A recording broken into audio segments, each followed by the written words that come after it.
De ahí tenemos el sector transporte. ¿Cuánto representa en uso de energía? ¿Sí? Tenemos, por ejemplo, el transporte a nivel mundial es el 27,9%, contra México, que representa el 44,7% de la energía que se consume.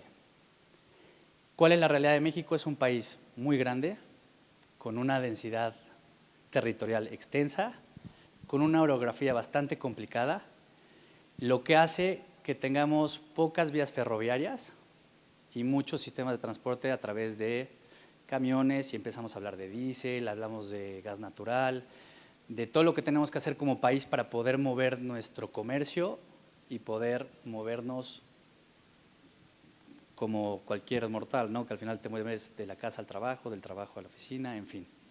Tienes 44,7 en transporte, la energía en residencial es un 14,3 en México y la industria representa un 30,3%. Entonces aquí sí ya empezamos a hablar de, bueno, ¿qué tanto nos debe preocupar como mexicanos? ¿Qué tanto estamos emitiendo en temas de CO2? ¿Sí? Pasamos a la siguiente, por favor. Bien, ¿qué pasa con el consumo final de la energía por sector a través del tiempo en México a 2012? Podemos ver la parte de la industria que se queda en color azul, viene desde 1975 hasta 2012. Después en sector, el color verde vemos el transporte, podemos ver el incremento en millones de barriles equivalentes de petróleo. ¿Sí? Esta gráfica, al lado izquierdo, habla de equivalentes de petróleo, millones de barriles.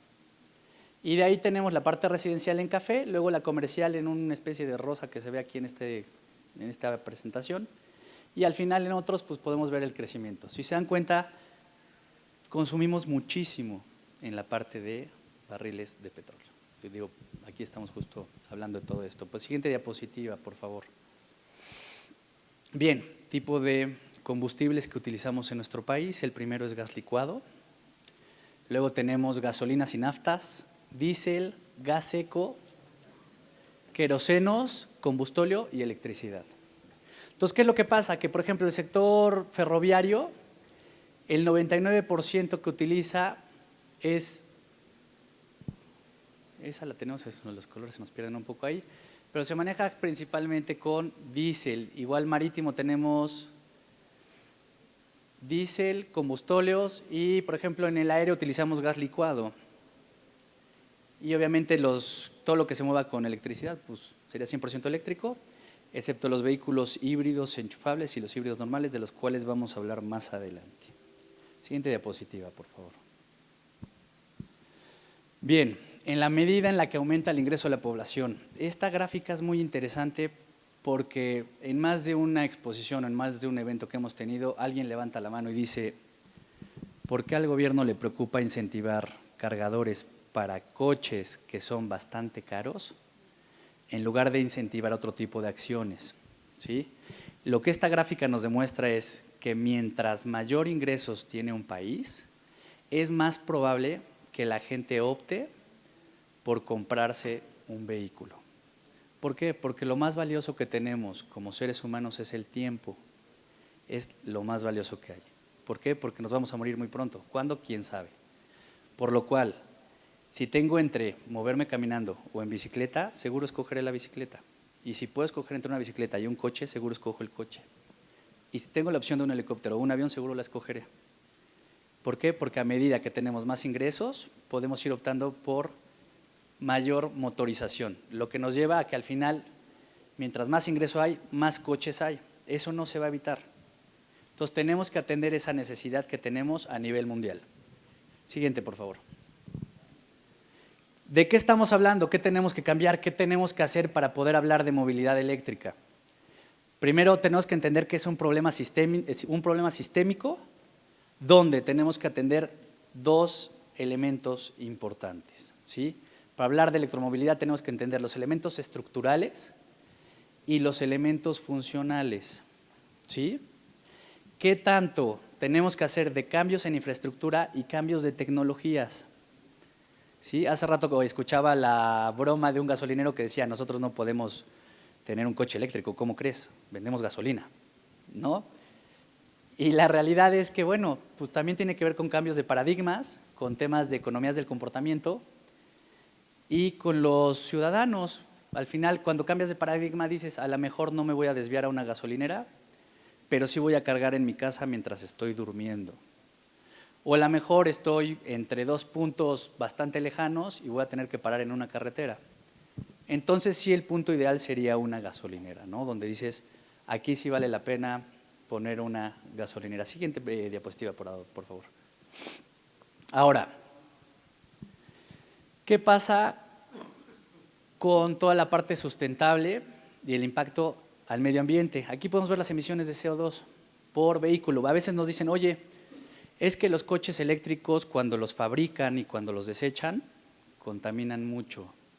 Y además, si tu electricidad la generas con carbón, es muchísimo más contaminante que la gasolina. Bueno, podemos ver ahí en emisiones de CO2 a lo largo del ciclo de vida de distintos tipos de vehículos. ¿Qué pasa con un vehículo a gasolina de 9 kilómetros por litro de rendimiento, uno de autonomía de 13 kilómetros? Luego tenemos el eléctrico generando la electricidad con carbón.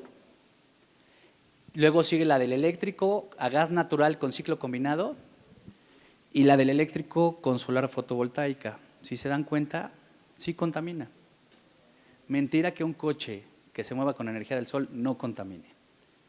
Sí contamina porque cuando lo fabricas y cuando lo desechas hay un impacto al medio ambiente.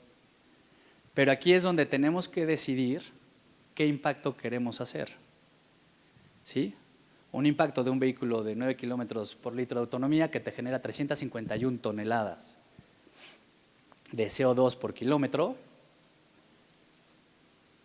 o la de electricidad.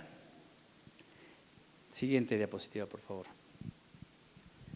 Bien, aquí tenemos,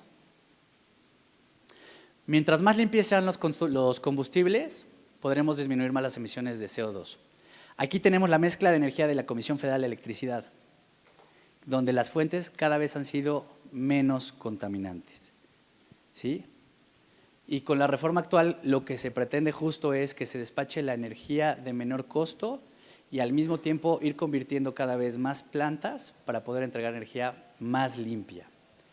Con lo cual tenemos la parte de gas natural, si se dan cuenta, se incrementó un 51%, donde en 1999 generábamos un 17%. Después tenemos hidroeléctrica, que mantenemos un 18%, carbón traemos un 19%, tenemos eólica y geotérmica también. En geotermia también hemos estado apostando bastante en todo este tema. Siguiente diapositiva, por favor. Bien, aquí tenemos lo que en 2012 se llamaba el Sistema Nacional de Gaseoductos, que para quien sea ingeniero me dirá si esto es un sistema. De entrada, un sistema tiene que ser redundante, entonces no hay redundancia. ¿Sí? Para quien sea abogado me podría decir si es nacional, pues no está en todos los estados. ¿Sí? Lo único que hay son gaseoductos. Esto era el proyecto de 2012. Siguiente, por favor. ¿Qué es lo que pasa? Que en el marco del Programa Nacional de Infraestructura, junto con la CENER, la CFE y Pemex, se licitaron gaseoductos para incrementar el Sistema Nacional de Gaseoductos. Si se dan cuenta, ya hablamos de redundancia, hablamos de todos los estados, ¿sí? Y hablamos de traer el gas para que todos los estados puedan ser productivos. Y tenemos los que ya existían en 2012, en moradito los que están en operación entre CFE y Pemex, los verdes en construcción, los rojos los que están en licitación y los azul clarito los que están por licitarse. De esta manera podemos decir que ahora sí vamos a tener un sistema de gaseoductos a nivel nacional. Todo tendrá que estar construido y operando antes de que concluya el 2018. ¿Sí? Todo esto lo estamos vinculando a cómo vamos viendo todo el ciclo de la energía, cómo hemos contaminado desde la revolución industrial y nos lleva hasta cuestionarnos cómo nos movemos y con qué tipo de energía nos movemos. Porque como les decía, no es lo mismo moverse con un coche eléctrico a carbón que un coche eléctrico con generación de energía fotovoltaica. ¿Sí? Y obviamente el gas natural que pues contamina muy poco y en el cual hemos trabajado mucho en la CFE en la parte de la reconversión de las plantas generadoras de energía. Siguiente diapositiva, por favor. Aquí, ¿qué es lo que tenemos? Esto fue lo que en 2016 se construyeron 9 centrales de generación, convertidos 7 para que además de combustible utilizaran gas natural.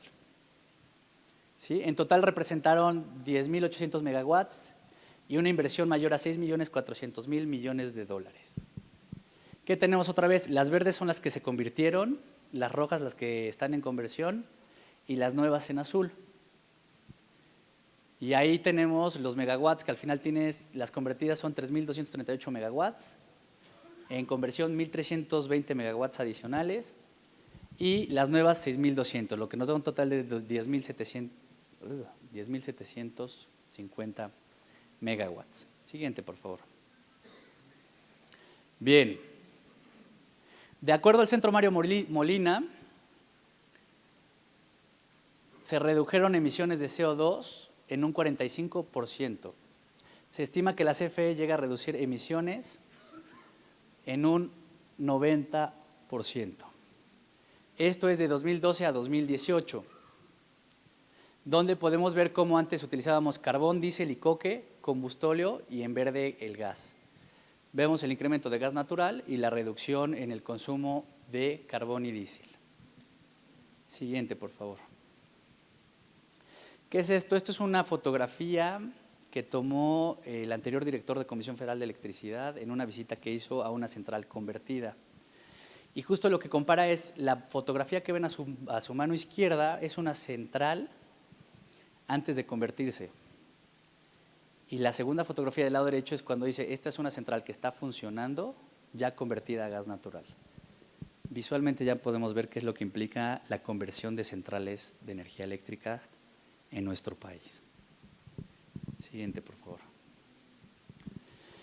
Y bien, ¿qué pasa con toda la parte de energías renovables? ¿No? Ya hablamos de gas natural, de cómo convertimos y qué tanto nos preocupa a la CFE la parte de energías renovables. Pues bien, tenemos que actualmente contamos con 26% de energías renovables y buscamos llegar a un 35%. Si nos comparamos con países de primer mundo, podríamos hablar, por ejemplo, de una Alemania que genera su energía la mayoría con carbón, y donde en México tenemos muy buenos resultados en el tema de generación de energía. Y también tenemos que promover 15 proyectos de energía, aumentando la capacidad renovable de la CFE en un 20%. Volvemos a los colores, tenemos la parte roja, los rojitos que son como, que tienen un símbolo azul al final, son la parte hidroeléctrica, los azulitos son geotermia, y los ventiladores son toda la parte eólica. Y ahí están los estados donde estamos interviniendo en diferentes proyectos. Como pueden ver, en la parte de geotermia tenemos proyectos en el estado de Puebla. De esta forma, hablamos que en la ronda 0 de la geotermia, la CENER otorgó a la CFE 13 permisos de explotación de áreas geotérmicas en 7 estados de la República, con un potencial estimado de 448 megawatts. Siguiente, por favor. Y bien, ¿qué pasa con los vehículos? Las emisiones, ¿no? Hablamos otra vez de las fuentes de energía utilizadas por automóviles y cómo influyen en las emisiones de dióxido de carbono. Mientras más fuentes limpias se utilicen, la huella de los vehículos seguirá bajando. En este caso tenemos el número de años en la parte de abajo y las toneladas de CO2 al lado izquierdo hacia arriba. Entonces tenemos que un auto eléctrico, ¿sí?, te va a dar 5.7 toneladas a 5 años de emisiones de CO2. Un vehículo de gasolina a 13 kilómetros litros te va a dar 13,4 toneladas, ¿sí? Que es casi 3 veces la contaminación que genera un vehículo eléctrico. Entonces, reducir en 1/3 la contaminación del planeta, pues ya empieza a hacerte sentido, y sobre todo cuando hablas de un 44,7% de utilización de la energía en el país que se va a transporte. ¿Sí?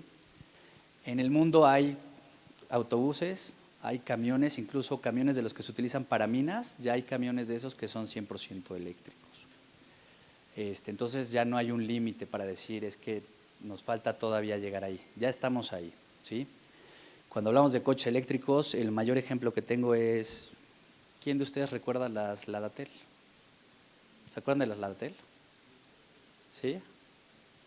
Bien, Hace tiempo tuve un suegro que me decía, yo no quiero un celular porque con el celular me van a andar rastreando todo el tiempo, me preocupo de que me lo roben, es muy caro y me estorba. Cuando yo quiero hablar, en cada esquina hay un teléfono y me cuesta 20 pesos y si la pierdo, son 20 pesos que voy a perder. ¿Sí? Hoy en día, díganme cuántas personas conocen que no tengan al menos un celular. ¿Sí? Antes decían, el celular es muy caro y puedes hablar con muy pocas personas. El ejemplo de los vehículos eléctricos es algo similar. ¿De qué estamos hablando? De que actualmente decimos son muy caros, poca gente los puede tener y la autonomía es limitada. La tendencia a nivel mundial es que los vehículos eléctricos cada vez tengan mayor autonomía y menor costo. Hablamos que lo más caro de un vehículo eléctrico es la batería y de 2008 a 2015 disminuyó un 50% el valor de la batería. Lo que quiere decir es que son gradualmente más económicos, va a llegar a un punto en el que pase lo mismo de un celular. Cualquier persona va a poder tener acceso a un vehículo eléctrico. Ahí está la parte de la batería, ya visualmente podemos ver esa gráfica donde nos dice que incluso lo que se esperaba estuvo muy por encima de lo que está pasando.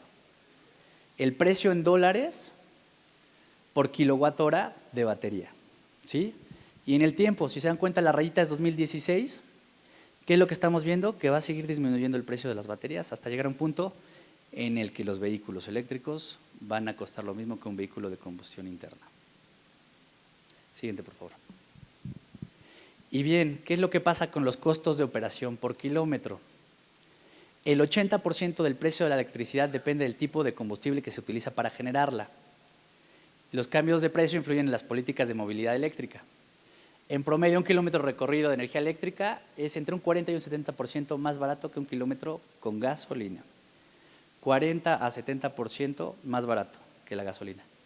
Imagínense que tienen una flota de coches de reparto, caso Moldex con Bimbo, que sus camionetas las están convirtiendo eléctricas. ¿Sí? Reducir costos en un 40 a 70% suena muy atractivo.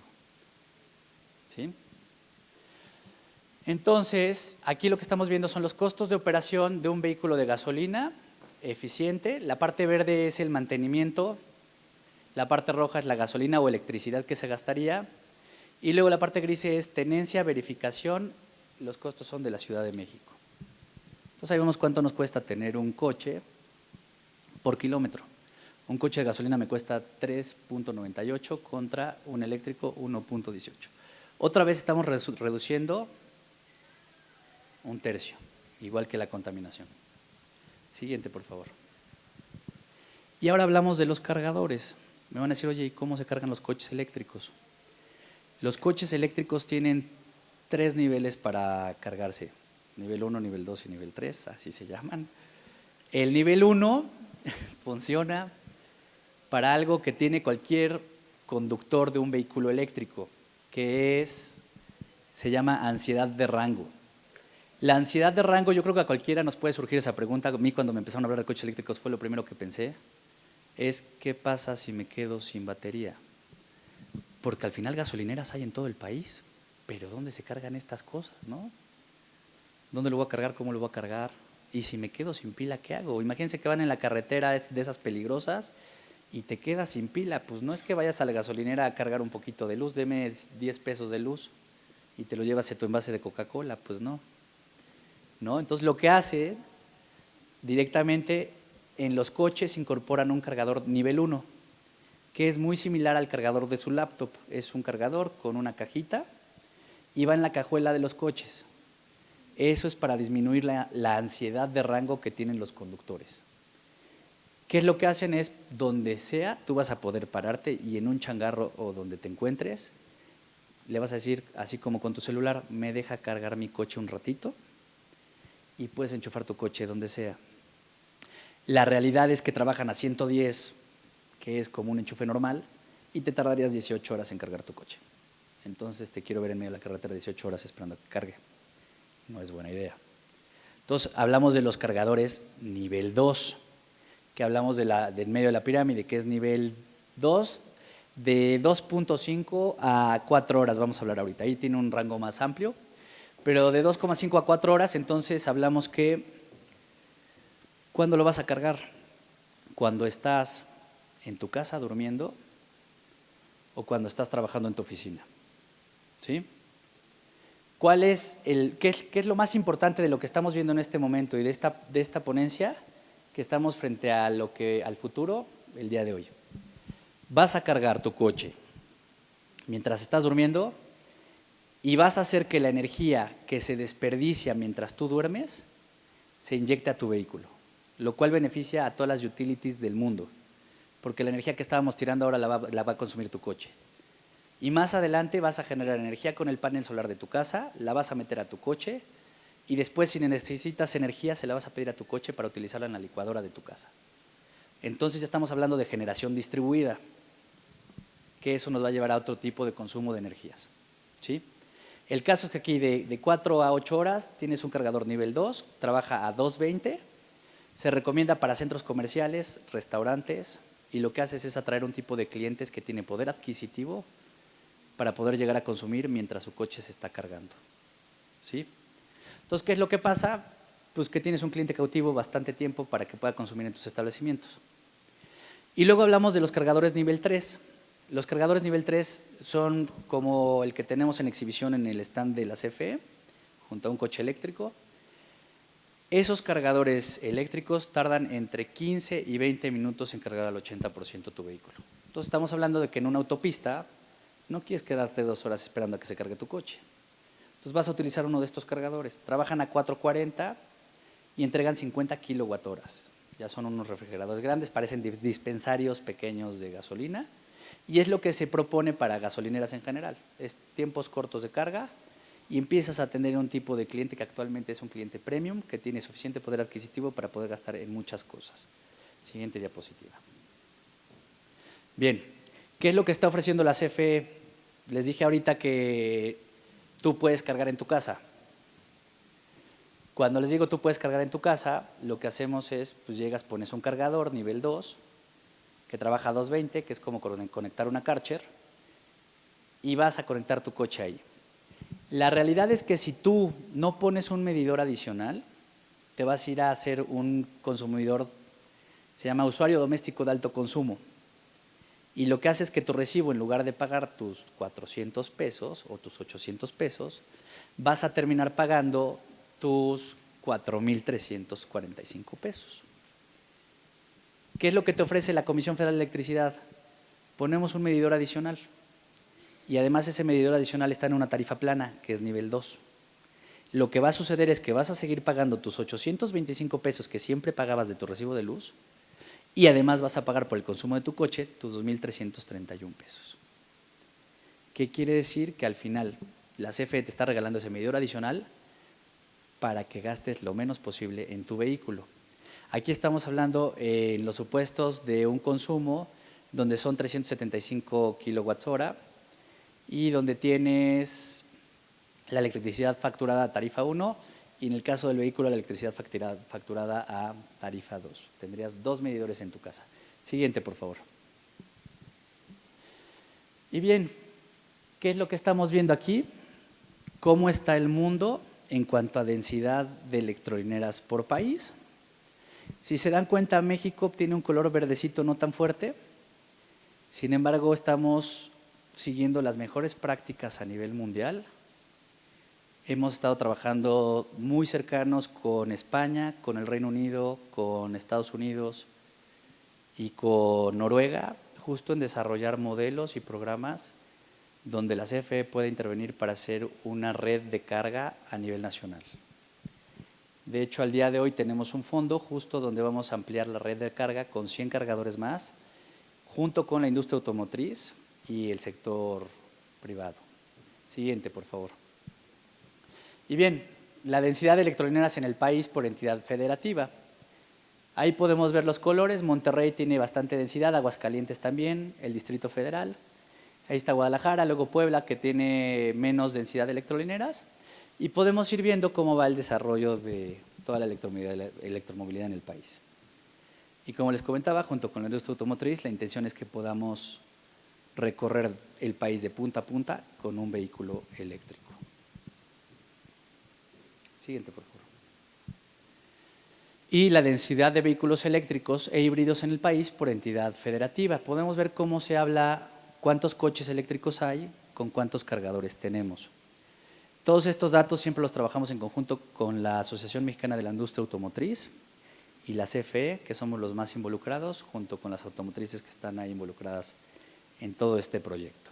Siguiente, por favor. Bien, pues aquí básicamente llegamos a toda la parte que tenemos y vamos a seguir promoviendo todo lo que tiene que ver con la movilidad eléctrica. Ahí tenemos la imagen de un cargador con fotovoltaica. Ya existen gasolineras en el país que tienen techo fotovoltaico y tienen un cargador. Entonces estás hablando ya de una estación multimodal, porque estás ofreciendo otros servicios. Adicional, los clientes que vas a traer son clientes que están conscientes que te preocupa el medio ambiente. Generalmente cuando hablamos de gasolinera la gente tiende a tener un mensaje negativo en cuanto a temas de contaminación y medio ambiente. Si tú como gasolinero les dices, oye, sí me preocupa el medio ambiente y ya tengo otras energías, al final, aunque no te lleguen a cargar coches eléctricos, tus clientes saben que tienes una forma de pensar similar a la de ellos, que cada vez les preocupa más el medio ambiente y que cada vez queremos movernos más hacia nuevas tecnologías y hacia el futuro. Siguiente, por favor. Bien, no sé si tengan dudas, preguntas, este es el momento. Adelante.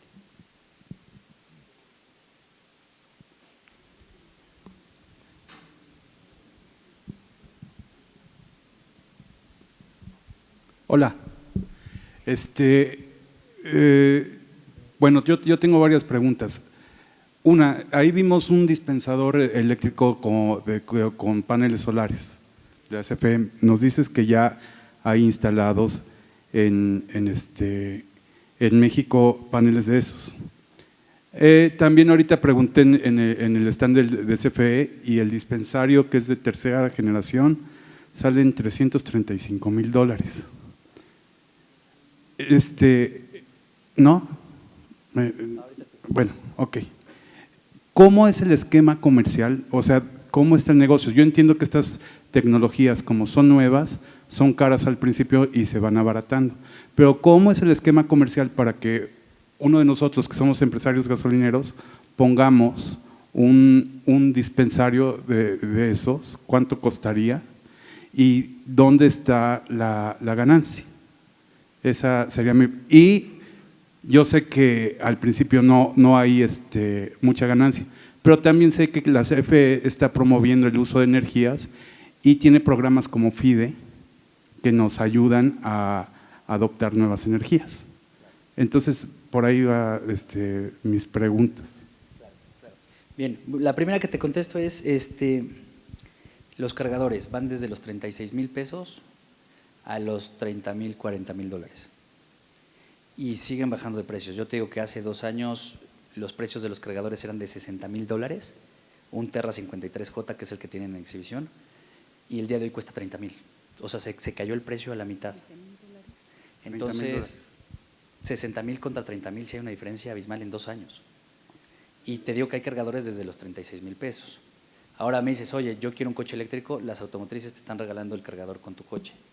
Compras el coche y te dan el cargador instalado en tu casa. Entonces ya no gastaste en ese cargador. Tenemos esfuerzos como el que tienen nuestros amigos de Tesla, por ejemplo, que están poniendo cargadores en todo el país. Los ponen sin costo. Obviamente tienen que ser lugares estratégicos a donde sus clientes podrían llegar, que le llaman Destination Charging, y lo que hacen básicamente es un hotel bonito, un lugar clave, una gasolinera con un paradero que tenga varios servicios alrededor. Se vuelve atractivo para ellos porque al final sus clientes van a llegar ahí eventualmente. ¿De qué hablamos aquí? Que hay, por ejemplo, el esquema donde ustedes me dicen, oye, tengo ciertos puntos de gasolineras que me interesa poner cargadores. Si son puntos muy recorridos o puntos que nos interesan dentro del programa de desarrollo, podríamos hablar de sentarnos junto con las automotrices y la Comisión Federal de Electricidad con un fondo que tenemos actualmente para el desarrollo y podríamos ver si es uno de los puntos que encaja en los puntos que queremos poner en la red. De esa forma podríamos nosotros entrar en tema económico, a decir, oigan, sí hay puntos donde vamos a poner con un fondo que nos dieron para poder gestionar 100 cargadores en el país. Y la otra es junto con las automotrices sentarnos y decir, oye, este punto le interesa a las automotrices y seguramente ellos pueden aportar algo. Y de esa forma como gasolineros pues reciben un incentivo en la parte de ¿por qué pongo un cargador eléctrico? $30,000 más tu transformador, más otras historias, se vuelve un tema de inversión bastante caro, sobre todo cuando no te va a redituar como la gasolina, que cada 5 o 6 minutos vas a tener un cliente, porque hay pocos vehículos en el país. Eso es una realidad. Ahora, si me dices, yo soy el punto intermedio entre Puebla y México y sabemos que un coche eléctrico de los pequeños no llega, pues es un punto clave, porque vas a ser el único gasolinero, o sea, el único punto donde va a llegar un coche eléctrico a cargar. Por lo que una persona que tuvo $500,000 para gastar va a estar parado contigo al menos 20 minutos. Va a tener que hacer algo con su tiempo. Entonces hablas de otro tipo de derramas económicas. Es un poco cambiar el paradigma de qué hago con un cliente de un coche eléctrico. Un ejemplo es, hace poco fuimos a una reunión de trabajo ahí justo con gente de California, nos prestaron un vehículo eléctrico y teníamos que cargar en algún punto. Encontramos un punto donde el cargador era gratuito y ya saben, como buenos vivos dijimos, este es el cargador para nosotros. Paramos y teníamos que tardarnos media hora en cargar el coche. Y lo único que había alrededor de ese cargador era un outlet. Gastamos 100 veces lo que nos iba a costar cargar el coche, porque teníamos que matar el tiempo. Es la carga más cara de mi vida y no lo vuelvo a hacer. Pero la realidad es que sí, atraes a un cliente que tiene mucho tiempo y tiene dinero para gastar. Entonces, hasta este momento es eso. Si me dicen, oye, ¿la puedo revender la energía? Todavía no nos lo permiten. Ya la CENER y la CRE tendrán que definir cómo funciona el esquema junto con Hacienda. Ya hemos tenido mesas de trabajo junto con ellos para hablar de cómo va a funcionar este esquema. Pero actualmente todavía no sucede. Entonces, básicamente sería atraer a los clientes para que consuman otros productos que tienes alrededor. Pero como esquema de venta en este momento… En alianzas comerciales con la CFE y automotrices. Exactamente, podría funcionar de esa manera. Ok, gracias. ¿Respondí todas tus dudas o me faltó una? No, pues está, ¿Todas? sí es. Gracias. Francisco, ¿Alguien más? Sí, buenas tardes. buenas tardes. Tengo dos preguntas. La primera, el apoyo de CFE yo quiero pensar que va en función del mapa que ponías de densidad de automóviles eléctricos, ¿verdad? Para más o menos focalizarse uno en qué ubicación del país se encuentra. Sí, digo, si bien la mayor densidad de vehículos están en esas zonas, la intención es que todo el país empiece a migrar hacia la movilidad eléctrica. O sea, hay ciudades en California donde el 20% de la población vehicular ya son eléctricos. Sí, veían Nuevo León, Jalisco. Por ejemplo, ahorita los que más prioridad tienen son justamente todo lo que es Jalisco, Nuevo León, Ciudad de México y alrededores. Y desde ahí todas las ramales que te llevan hacia donde la gente de esas ciudades se mueve principalmente. De ahí en prioridades, pues toda la parte turística, Quintana Roo, en fin, todas las zonas donde hay mayor densidad poblacional y todo este tipo de clientes que tienen para comprarse un vehículo de $500,000 a $3 millones. Y la segunda es ya de tipo doméstico. Ya ves que ustedes instalan dos medidores. En el caso que tengas paneles solares, ¿cuál sería el tratamiento? Bien, en el caso de que tú tengas paneles solares, el tratamiento es, existen los medidores bidireccionales. Existe el medidor bidireccional donde la energía que viene de tu panel tú se la inyectas a la CFE. De ahí se derivan 3 esquemas de funcionamiento para cómo vas a negociar con la CFE la energía que generas y la energía que consumes. Hay un esquema en el que dices, yo a ti CFE te inyecto 30, te vendo 30. Y a ti CFE te consumo 20, te pago 20. Otro en lo que haces un neteo. Cuando haces un neteo es cuánto consumí, cuánto te entregué, hacemos un balance y de ahí ajustamos. Y el otro es en el que te vuelves un productor nada más que le está vendiendo a la CFE y consumes tu energía independiente. ¿Sí? Por nada. Sí. ¿Cuántas estaciones hay en México actualmente ya como electrolineras o en el modo con dualidad? Y la segunda pregunta sería, ¿cuánto le tengo que invertir en cuestión de permisos? Ok. Y una tercera, a lo mejor me voy por partes. Por ejemplo, para las ciudades como Tijuana, Tecate, Mexicali, aquellas que son fronteras, que California es pionera en ese tema, pero estamos muy cerquitas y somos a veces un punto. ¿Podemos ser opción nosotros? ¿O estamos sujetos? Porque ya vi que hablando de densidades, pues estamos muy bajitos. Bien. Si quieres me las vas repitiendo porque se me van a olvidar seguro, pero empezamos con la primera. La primera es la de ¿cuántas estaciones hay? ¿Cuántas estaciones? Bien, próximamente, se me va el avión, perdón. ¿Cuántas estaciones hay? Vamos a hacer el anuncio próximamente de que hay 1000, hay más de 1000. Pero próximamente vamos a dar el anuncio de que ya hay 1000 estaciones, 1000 electrolineras, perdón. Estaciones, tu pregunta era más concreta, era estaciones de gasolineras con servicio multimodal. Estamos hablando de que actualmente hay 10 estaciones ya convertidas a multimodales. ¿Y costos, hablando de permisos? En permisos es muy simple, es como básicamente cuando hacías toda tu tramitología con Pemex, era como poner un artefacto eléctrico, ¿qué permiso vas a necesitar ahí? Lo que te va a costar es conseguir tu transformador, te va a costar conseguir tu electrolinera, pero es lo mismo a cierta distancia de los tanques, a cierta distancia de los dispensarios, y lo que estás poniendo es una Karcher en tu estación. No hay mayor ciencia en el tema de permisos. Con gusto, a quien le interese abundar más en todo este tema, se acercan conmigo, les doy mis datos y les puedo mandar muchísimo más información ya detallada de qué es lo que hemos hecho cuando intervenimos en una gasolinera en temas de trámites y permisos. La segunda, Tecate y toda esa zona del norte. Al final, algo que está sucediendo es que, por ejemplo, en el caso Tesla, los clientes que vienen de Estados Unidos les encanta hacer turismo con sus coches y gracias a que ya pusieron infraestructura en todo lo que es zona del Valle de Guadalupe, Baja California y demás, empiezan a bajar más los clientes. Entonces es una realidad que sí, o sea, se va a empezar a generar un consumo y un potencial dentro de toda esa zona. Gracias. Por nada. ¿Alguna otra pregunta? Aquí otra pregunta tienen de este lado.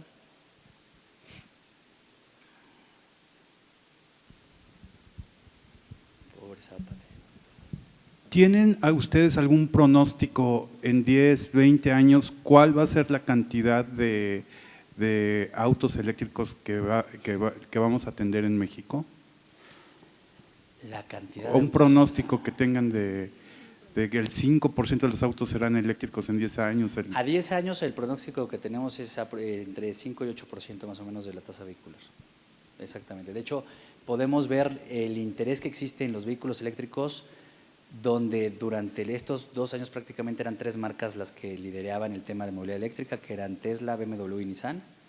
Actualmente tenemos adicional a Renault, tienes también a Volvo, Mercedes-Benz, con todo el grupo de Daimler Chrysler, Chevrolet, Volkswagen ya anunció que va a entrar junto con Audi también, Porsche tiene ya sus 2 coches híbridos que se enchufan, Toyota, el Prius ya va a venir enchufable también, entonces el coche Prius, que es el que más se vende de híbridos en el país, ya va a venir enchufable, quiere decir que esto sí se está migrando ya a una proyección muchísimo mayor por parte de todas las automotrices dentro de nuestro país.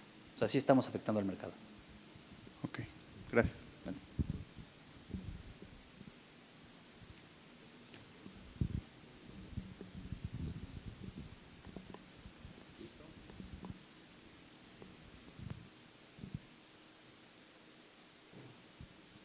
Muy bien. Gracias. Muchas gracias por la participación muy interesante, sobre todo el tema que actual. Gracias a Francisco María Cabeza Santillana. Y quiero invitar, antes de que se retire, a nuestro vicepresidente y consejero de AMPES, don Sergio González, que nos va a hacer favor de hacer entrega de un reconocimiento por su brillante participación, que además es muy interesante también.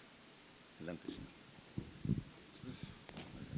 Francisco, muchas gracias por acompañarnos, ha sido un placer y bueno, el objetivo de esta Expo Gas y Energía es precisamente que se dieran la oportunidad de conocer otro tipo de energías y como mencionas hay varios puntos que pueden ser dentro de las estaciones de servicio donde pueden ofrecer la carga de combustible y probablemente pues utilizar tienda de conveniencia y otros servicios que son muy interesantes. Muchas gracias, Francisco. A través de la Asociación Mexicana de Proveedores de Estaciones de Servicio, te entregamos este reconocimiento. Muchísimas gracias, qué amable. Gracias. Muchísimas gracias.